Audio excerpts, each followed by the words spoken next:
मान पिता धन्यवाद प्रभु आज के सुंदर बाइबल दिन के लिए। हर एक को बड़ी बरकतें आशीष करे पिता, यीशु नाम से मांगती हूँ, आमीन। हम पढ़ेंगे दूसरा इतिहास 26 अध्याय। यहूदा में उरिय्याह का राज्य। तब सब यहूदी प्रजा ने उरिय्याह को लेकर, जो 16 वर्ष का था, उसके पिता अमस्याह के स्थान पर राजा बनाया। जब राजा अमस्याह अपने पुरखों के संग सो गया, तब उरिय्याह ने एलोत नगर को दृढ़ करके यहूदा में फिर मिला लिया। जब उरिय्याह राज्य करने लगा तब वह 16 वर्ष का था और यरूशलेम में 52 वर्ष तक राज्य करता रहा। उसकी माता का नाम यकिल्या था, जो यरूशलेम की थी। जैसे उसका पिता अमस्याह किया करता था वैसे ही उसने भी किया, जो यहोवा की दृष्टि में ठीक था।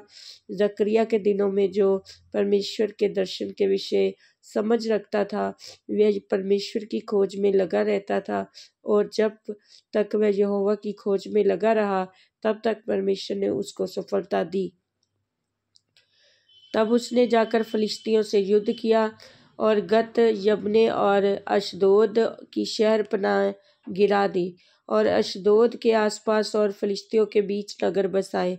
परमेश्वर ने फलिश्तियों और गुबालवासी अरबियों और मुनियों के विरुद्ध उसकी सहायता की। अमोनी उजिया को भेंट देने लगे, तब उसकी कीर्ति मिस्र की सीमा तक फैल गई। फिर क्योंकि वह अत्यंत सामर्थी हो गया था, फिर उरिय्याह ने यरूशलेम में कोने के फाटक और तराई के फाटक और शहरपनाह के मोड़ पर गुम्मट बनवाकर दृढ़ किया। उसके पास बहुत से जानवर थे, इसलिए उसने जंगल में और नीचे देश और चौरस देश में गुम्मट बनवाए और बहुत से होंद खुदवाए, और पहाड़ों पर और करमेल में उसके किसान और दाख की बारियों के माली थे, क्योंकि वह खेती किसानी करने वाला था। फिर उरिय्याह के योद्धाओं की एक सेना थी, जिनकी गिनती यिएल मुंशी और मासेयाह सरदार हनन्याह नामक राजा के एक हाकिम की आज्ञा से करते थे, और उसके अनुसार वह दल बांधकर लड़ने को जाती थी। और पितरों के घरानों के मुख्य मुख्य पुरुष जो शूरवीर थे, उनकी पूरी गिनती 2600 थी।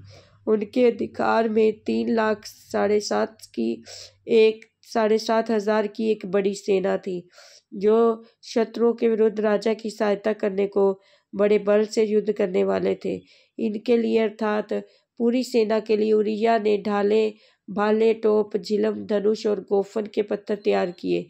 फिर उसने यरूशलेम में गुम्मटों और कंगूरों पर रखने को चतुर पुरुषों को निकाले हुए यंत्र भी बनवाए, जिनके द्वारा तीर और बड़े बड़े पत्थर फेंके जाते थे।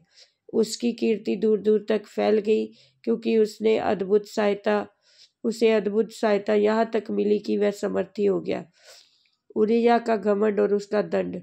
परंतु वह समर्थी हो गया, तब उसका मन फूल उठा और उसने बिगड़कर अपने परमेश्वर यहोवा का विश्वासघात किया, और वह धूप की वेदी पर धूप जलाने को यहोवा के मंदिर में घुस गया। पर अजर्याह याजक उसके बाद भीतर गया, और उसके संग यहोवा के 80 याजक भी जो वीर थे गए। उन्होंने उरिय्याह राजा का सामना करके उससे कहा, हे उरिय्याह, यहोवा के लिए धूप जलाना तेरा काम नहीं, हारून की संतान अर्थात उन याजकों का ही काम है, जो धूप जलाने को पवित्र किए गए हैं।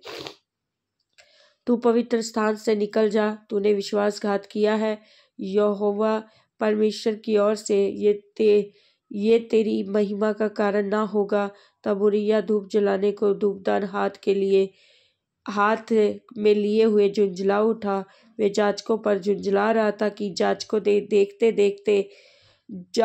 देखते देखते यहोवा के भवन में धूप की वेदी के पास ही उसके माथे पर कोढ़ प्रकट हुआ। अजर्याह महायाजक और सब याजकों ने उस पर दृष्टि की और क्या देखा कि उसके माथे पर कोढ़ निकला है। तब उन्होंने उसको वहां से झटपट निकाल दिया, वरन ये जानकर कि यहोवा ने मुझे कोढ़ी कर दिया है, उसने आप बाहर जाने को उतावली की।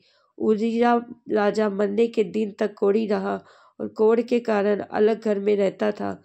वह यहोवा के भवन में जाने ना पाता था, और उसका पुत्र योताम राजघराने के काम पर नियुक्त किया गया, और वह लोगों का न्याय भी करता था।